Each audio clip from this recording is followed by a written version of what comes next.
आहे मी इयत्ता दुसरीत शिकत आहे. माझ्या शाळेचं नाव रीटा मेमोरियल स्कूल आहे. मी कोणगावमध्ये राहते, तालुका भिवंडी, जिल्हा ठाणे. माझा विषय आहे विद्यार्थी आणि वर्तमानपत्र. मित्रांनो, तुम्ही कधी वर्तमानपत्र वाचतात का? नाही, कारण तुम्ही मोबाईल आणि टीव्ही मध्ये व्यस्त असतात. तुम्हाला मोबाईलमध्ये अनेक गेम्स मिळतात आणि टीव्ही मध्ये तुम्हाला अनेक कार्टून्स. पण कधीतरी तुम्ही वर्तमानपत्र वाचायचा प्रयत्न केला? नाही. वर्तमानपत्रामध्ये भूतकाळात काय झालं होतं, वर्तमान काळात काय होत आहे आणि भविष्य काळात काय होणार नाही हे लिहिलेलं असतं. त्याच्यात खूप काही स्पर्धा लागलेल्या असतात.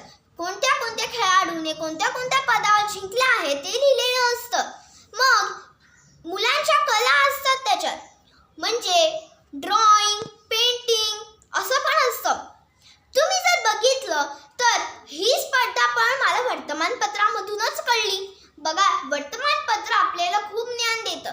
जरी पण आपण प्रवास करत असलो तरी पण आपल्याला वर्तमानपत्र कुठेही मिळू शकतात आणि त्यातून मोफत. फक्त आजी आजोबा वर्तमानपत्र वाचतात असं नाही, कारण मुलांसाठी पण वर्तमानपत्र आलेलं आहे 3D वालं. माझं एक म्हणणं होतं की ब्रिटिशांच्या काळी आपल्याकडे TV, mobile, computer, laptop, radio हे नव्हते गोष्टी.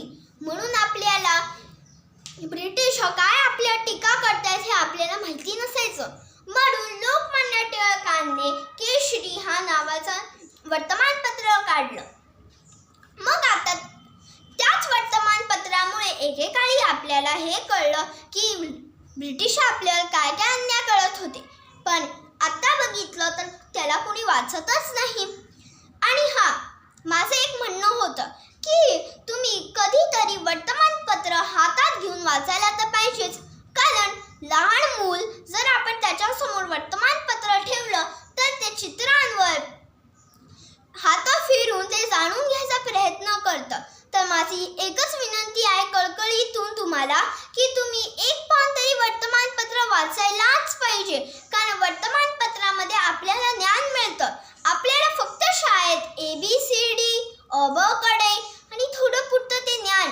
पण वर्तमानपत्रामध्ये आपल्याला अख्ख्या जगाची माहिती असते. सामाजिक, धार्मिक, व्यावहारिक खूप साऱ्या गोष्टी असतात त्याच्यात लिहिलेले.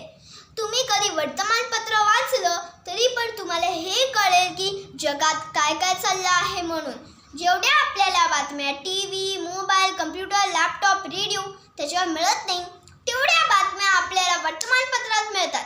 तर माझी कळकळीतून तुम्हाला विनंती आहे की तुम्ही एक पान तरी वर्तमानपत्र वाचायलाच पाहिजे. धन्यवाद.